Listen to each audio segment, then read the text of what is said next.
Adelante. Sí. Buenas tardes, compañeros. Nosotros les vamos a hablar acerca del capítulo 2 del libro, que trata acerca de las clasificaciones y clarificaciones, algunas precisiones terminológicas. Siguiente.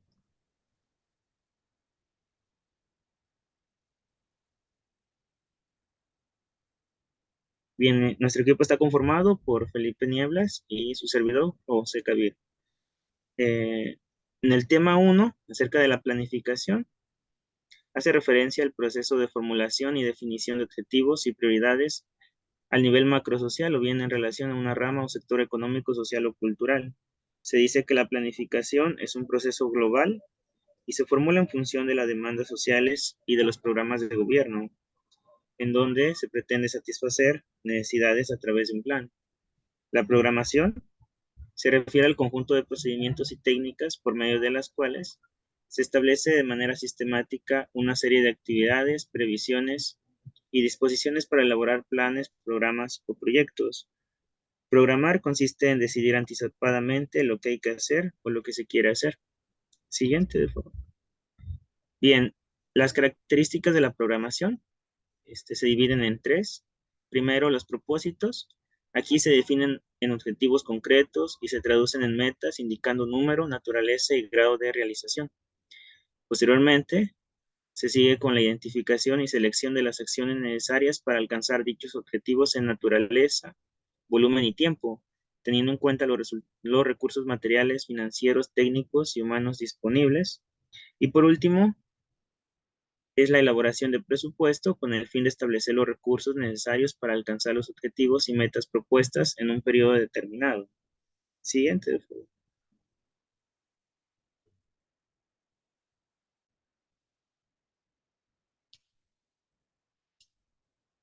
Bueno, el término de planeamiento en nuestra lengua se suele hacer uso indiferenciado o indistinto con el término de planificación. El término correcto para referirnos a la acción y efecto de planear sería planeamiento y no planificación. El uso del término planeamiento suele reservarse a las tareas que se realizan en el ámbito territorial o física, como planeamiento urbano y planeamiento físico. Siguiente. Bien, en el punto 2, los niveles operacionales de planificación. Estos incluyen el plan, el programa, el proyecto, la actividad y tarea. Siguiente. Un plan hace referencia a las decisiones de carácter general que expresan los lineamientos políticos fundamentales, las prioridades que se derivan de estas formulaciones, la asignación de recursos acorde a esas prioridades, la estrategia de acción y el conjunto de medios e instrumentos que se van a utilizar para alcanzar las metas y objetivos propuestos. Un plan engloba programas y proyectos, pero no se compone de un conjunto de programas y proyectos, debido a que en un plan se derivan los propósitos y los objetivos más amplios que la suma de los planes y proyectos. El plan generalmente tiene la finalidad de trazar un curso deseable y probable del desarrollo nacional o del desarrollo de un sector económico, social o cultural. Un plan es un parámetro político dentro del cual se enmarcan los programas y los proyectos. Siguiente. El programa hace referencia a un conjunto organizado, coherente e integrado de actividades, servicios o procesos expresados en un conjunto de proyectos relacionados o coordinados entre sí y que son de similar naturaleza. Estos programas pueden ser, por ejemplo, el programa de la tercera edad, el programa de construcción de escuelas, el programa de salud, etc. Un programa es aquel que operacionaliza un plan mediante la realización de acciones que éstas van orientadas a alcanzar las metas y los objetivos propuestos dentro de un periodo determinado. Siguiente. Los proyectos hacen referencia a un conjunto de actividades concretas, interrelacionadas y coordinadas entre sí. Se realizan con el fin de producir determinados bienes y servicios capaces de satisfacer necesidades o resolver problemas. Tanto los programas como los proyectos se concretan a través de un conjunto de actividades que están organizadas y articuladas entre sí para alcanzar estas metas y los objetivos específicos. La diferencia que hay o que existe entre un programa y un proyecto radica en la magnitud, en la diversidad y en la especificidad. Se dice que un programa pues está constituido por un conjunto de proyectos. La actividad es el medio de intervención sobre la realidad mediante la realización secuencial e integrada de diversas acciones necesarias para alcanzar las metas y objetivos específicos de un proyecto. Siguiente. La tarea pues es la acción que tiene el máximo grado de concreción y especificidad. Un conjunto de tareas configura una actividad entre las muchas que hay en realizar para concretar un proyecto. Siguiente. Aquí les presentamos los niveles operacionales de la planificación. Todo inicia eh, por medio de un plan. Este plan se divide en varios programas, en donde el cual estos programas va a tener un conjunto de proyectos y estos proyectos van a estar formados por una serie de actividades. Y en cada una de las actividades vamos a encontrar distintas tareas. En el punto 3, cobertura temporal. Aquí estamos hablando de una planificación a largo, mediano y corto plazo. Siguiente. Bien, cabe resaltar que de acuerdo a la dimensión temporal, estos planes y estos programas se pueden clasificar en el periodo de vigencia, distinguiendo entre largo plazo, que es aquel que tiene objetivos de realización en periodos que van de 6 a 10 años. Es el plazo de los llamados planes de prospectiva, en los que establecen los grandes objetivos económicos, sociales, políticos y culturales. Siguiente. También nos encontramos los planes de mediano plazo, que son los planes que tienen metas de realización que cubren periodos que van de 3 a 6 años. A esta categoría suelen pertenecer los planes quinquenales o periodo presidencial. Y, y por último, el corto plazo, generalmente comprende el lapso de un año y casi siempre hace referencia a la coyuntura, puesto que de ordinario trata de conciliar y ajustar la coyuntural con el mediano plazo. En el punto 4, la cobertura espacial. Esta es la planificación nacional, regional, provincial o local. Siguiente. Bien, en la planificación nacional, la elaboración de un plan que abarca todo el territorio de una nación, país o estado, constituye el instrumento rector del Sistema Nacional de Planificación o bien el documento que expresa los objetivos, propósitos, lineamientos estratégicos y líneas generales de acción para lograr el desarrollo del país. Siguiente. También nos encontramos con la planificación regional. Esta hace referencia a la región, que es la unidad de superficie territorial con características o propiedades comunes. Siguiente. También nos encontramos con la planificación provincial, que se alude a la que se realiza en el ámbito político o administrativo de una provincia o estado federal. La denominación solo hace referencia a un ámbito en donde se planifican determinadas acciones. Siguiente. La planificación local hace referencia a la acción programada a nivel de municipio. Siguiente. Los alcances de la planificación territorial hace referencia a los planes y programas que se aplican al desarrollo de una región en la que se elabora una política de intervención para lograr un desarrollo autopropulsivo, armónico y acumulativo dentro de un espacio geográfico que presenta un carácter de unidad. Y siguiente.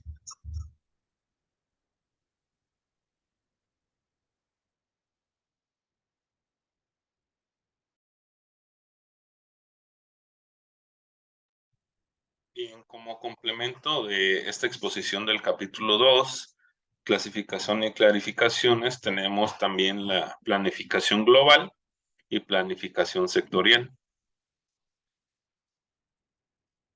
La planificación global se refiere o hace referencia a la planificación del conjunto de las actividades productivas del país que concierne a los aspectos sociales y espaciales. La planificación sectorial indica la planificación de algunos sectores o áreas particulares como la agricultura, la industria, la educación, vivienda, servicios sociales, entre otros. Y estos también forman parte de la planificación global. Las planificaciones se tienen que armonizar de tal manera que articulen coherentemente los diferentes niveles. En el punto 6, que es la planificación económica, la planificación social y planificación cultural. En la planificación económica se entiende como el conjunto de esfuerzos sistemáticos para asegurar, acelerar y encauzar los procesos de crecimiento económico en una dirección y objetivos preestablecidos. Esta ha pretendido encauzar el crecimiento económico a través de una acción que se realiza en relación con el volumen, localización y oportunidad de las investigaciones públicas, e incidiendo en las actividades del sector privado a través de las políticas fiscales, de los créditos, de los subsidios, las regulaciones cambiarias, los aranceles aduaneros y los servicios públicos. La planificación social se encarga de orientar la actividad tradicional del Estado en los sectores de salud, vivienda, educación y seguridad social. Varía según los aspectos o sectores sociales del desarrollo con la finalidad de mejorar directamente los niveles y calidad de vida de la población. Alude a los sectores de educación, vivienda, salud, seguridad social, atención a grupos de situaciones especiales como discapacitados de la tercera edad, entre otros. La planificación cultural define las condiciones que permite un desarrollo cultural. Consiste en una serie de procedimientos utilizados para organizar actividades culturales, disponer adecuadamente de medios y recursos, asignar responsabilidades y trazar etapas y pasos dentro de un proceso designado a lograr determinados objetivos. El punto 7, que se refiere a planificación integral. La planificación integral es una expresión empleada para indicar la suspensión de los enfoques unilaterales, principalmente de carácter económico, en la que hace a las áreas que se planifican, une todos los elementos, los factores, sectores y niveles que comprende el proceso de planificación en sus aspectos económicos, sociales y culturales. Supone un enfoque global de la problemática del desarrollo. En el punto número 8, tipos de planificación según el modo de intervención del Estado, que es la planificación imperativa y la planificación indicativa. La planificación indicativa se entiende que es aquella en que el Estado fija los fines y objetivos que se deben alcanzar, los medios a seguir y los recursos necesarios.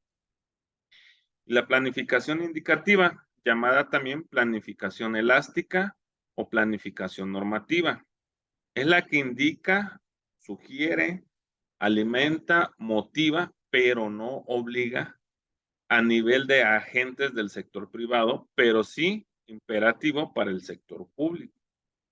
El Estado es el que fija los fines y objetivos que se requieren alcanzar, los medios a seguir y los recursos asignados para esos propósitos.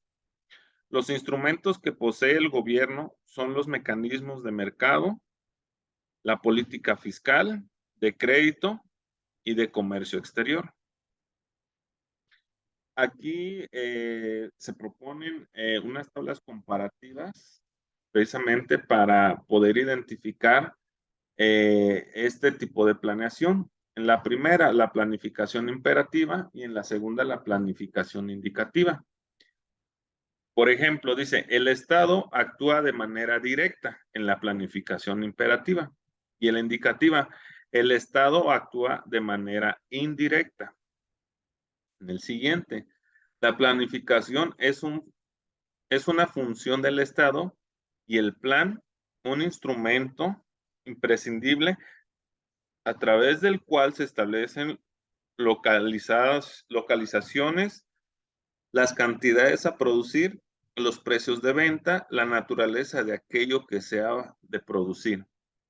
Y como planificación indicativa, presupone un cierto intervencionismo estatal y la planificación Aparece como un indicador que sugiere a los agentes económicos cuáles son los objetivos deseables que permiten la aceleración del crecimiento económico. El Estado actúa a través de la política de crédito, el gasto público, las inversiones, las incitaciones a los mecanismos de mercados, etcétera. Otro ejemplo, dice, obliga a todos los agentes, tiene fuerza de ley, presupone una economía socializada, que es la imperativa, y en la indicativa, obligatoria para el sector público, voluntaria para el sector privado, que puede ser estimulado a orientar los esfuerzos en la dirección que establece el plan. Se aplica en una economía capitalista con tanta mayor fuerza imperativa cuanto mayores sean los sectores nacionalizados. Otro ejemplo, requiere la no existencia de propiedad privada burguesa de los medios de producción, y en la indicativa supone que se reconoce y mantiene la propiedad privada de los medios de producción. Otro ejemplo de la planificación imperativa es la producción se rige por el criterio de las necesidades privilegiando los servicios colectivos. Y como planificación indicativa, la producción se rige por el criterio de ganancia, lucro, privilegiando los consumos individuales. Aquí en la otra tablita están la clasificación y clarificaciones de estas planeaciones. Como criterios de clasificación por el nivel de operación, de clases de planes, planes, programas, proyectos, actividades y tareas. Los planes son más comprensivos y amplios y están conformados por programas. Los programas están constituidos por proyectos, esto por actividades y esta por tareas, que es lo que comentaba el compañero en las diapositivas anteriores. Por criterios de clasificación, cobertura temporal, el horizonte de la planificación según el periodo de vigencia. Clases de planes, largo, mediano y corto plazo, conceptos cuyos alcances son relativos, pues dependen del contexto que son utilizados. Bien, vamos a pasar a la siguiente. Por último, tenemos otros términos que mencionan aquí en el capítulo 2 y expresiones propias del lenguaje de los planificadores. Como conceptos de empleados en estas planificaciones está el área o sector estratégico, que son aquellos que se consideran significativos para el logro de los objetivos generales que se han propuesto. La determinación de cuáles son las áreas o sectores estratégicos dentro de un plan o programa dependen de cuáles son las prioridades que se derivan del marco ideológico, político, programático del gobierno. Las circunstancias concretas por las que atraviesa el país, la provincia o el municipio. Otras definiciones tenemos el control operacional durante la ejecución, que hace referencia al mecanismo o procedimiento que permiten la oportunidad de detección y corrección de las posibles desviaciones o incoherencias. Concertación, diferentes actores sociales que pueden incidir en la realización de un plan, programa o proyecto. La concentración es el modo de instrumentar acuerdos. Efectos. Se indican los resultados de la utilización de los productos de los proyectos. Impacto hace referencia a cambios producidos en una situación como resultados de los efectos del proyecto. La implementación es la fase consistente en realizar los pasos necesarios para llevarla a la práctica las formulaciones elaboradas. Insumos, se designan los bienes, fondos, servicios mano de obra, tecnología y otros recursos suministrados para que una actividad pueda realizarse. Y por último, prioridad es el hecho de otorgar una mayor cantidad de recursos para atender a la solución de un problema, a la satisfacción de una necesidad o asignando más importancia a un determinado sector o territorio. Bueno, pues estas son la presentación que compartimos con el compañero José y servidor.